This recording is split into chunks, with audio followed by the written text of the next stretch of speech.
was having a hard time sleeping, tossing and turning. I rolled over to look at my phone, blinded by the bright screen, my eyes focused. 3 a.m. I have to be up in 2 hours, I sighed.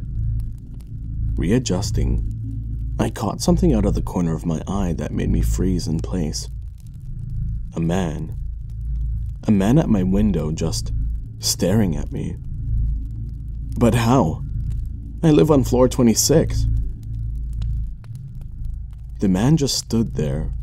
No, floating there.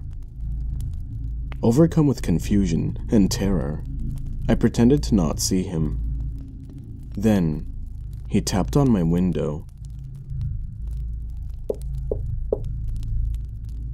With shaking hands and a pounding chest, I lay there, deathly still.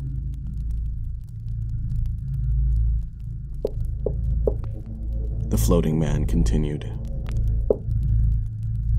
Tap, tap, tap. What did he want? How was this happening? I continued to wear a mask of fake slumber. It grew louder, faster. Still, I laid there, committed to the lie of being asleep. Please, go away, I thought. His persistence grew into annoyance with me. He knew I was awake. No one could sleep through an assault on their bedroom window like this. The noise grew louder and continued without pause now. I thought for sure that any second the window would break. Unnerved, I was mentally preparing for the floating man to crash into my room. Hey! The tapping stopped.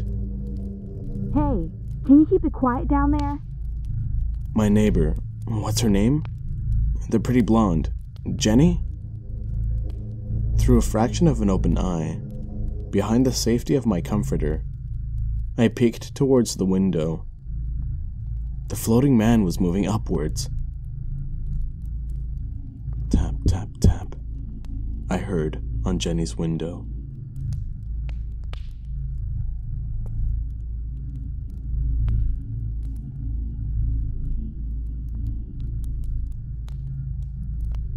So tell me, why have you decided to seek help now? The therapist asked, looking up from a pad she just finished scribbling some notes on. Well, I've been seeing things, I said hesitantly. What things? Asked the therapist, trying and failing to hide a sudden spike of interest in her voice. It's a man. I keep seeing a man watching me. He doesn't do anything. In fact, every time I see him, he feels like a void. That's the only way I can describe it. Even at a distance, he feels empty. He's always in different clothes, and his face is very plain, so sometimes it's hard to spot if he's in a crowd. But I see him almost every time now. I said it all quickly in a single breath, as though admitting to myself going crazy would be easier as if I did it fast, like ripping off a band-aid. The therapist regarded me for a moment, paused briefly, and then wrote some more on her pad. Finally, she looked back up to me and spoke. I understand that to you this man seems real, but in fact that you describe him as always wearing different clothes and having a plain face makes me think this may not be as bad as you seem to worry it is. Sometimes extreme anxiety can make it feel like anyone who glances our way is watching us, and it's natural for the mind to try and find patterns that aren't there. If this is always just a man on the streets that... He's not always. I cut her off. Not always what? He's not always on the street. Sometimes he's on fire escapes, the branch of a tree, or the latch of a building. I can see him now, actually. Out of your window, watching me. I shrugged at acknowledging him, but he didn't move or vanish. He just stood there on top of a streetlight, staring. Whenever I looked at him, the feeling of the void, of the emptiness around him, amplified. The therapist stood and looked outside her window, clearly a little on edge. When she finally turned around, she said, "The only people I see are the people walking along the streets, paying us no mind. I'm sorry to say this, but our time is up. I think we should definitely schedule another appointment soon." I stood there to leave. Are you sure you didn't see anyone looking? I asked the final time. I'm afraid not. There was no one on that streetlight.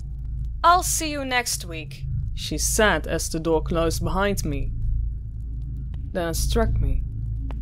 I never mentioned that he was on a streetlight. I turned to knock on the door, but all I could hear from the other side was sobbing. And then I saw him, in the reflection of a black nameplate. And the empty man smiled.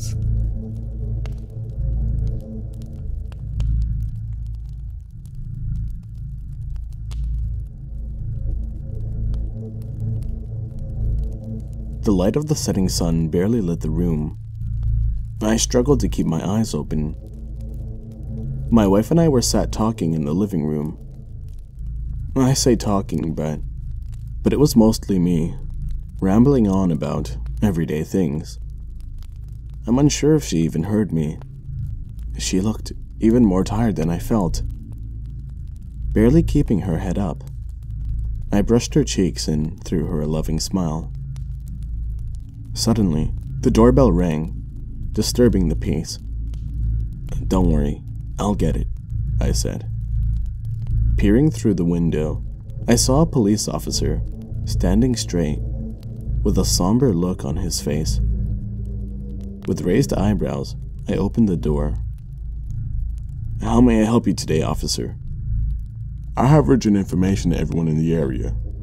There's a very dangerous man on the loose. Yesterday, he killed a man and is believed to have abducted a young woman in the process." "Christ," I said, my heart shaking. "He killed someone? Here? In our neighborhood?" Perhaps the officer saw the genuine shock on my face, because he gave me a bitter smile. "Oh yeah, the victim was stabbed at least 50 times. It's hard to tell," he said, shaking his head. "You just don't think that these sort of wicked things could happen around here." The officer looked me in the eyes. "Well, if you have any, and I mean any, information that could lead us to finding the girl or capturing the man, please let us know. I also recommend you avoid going out alone during the evenings, for a while at least," he said. Yes, of course, officer." "Good. Take care." I closed the door in disbelief, a little shaken from what I had just heard. "You won't believe this," I shouted while walking back into the living room. "They're already looking for you."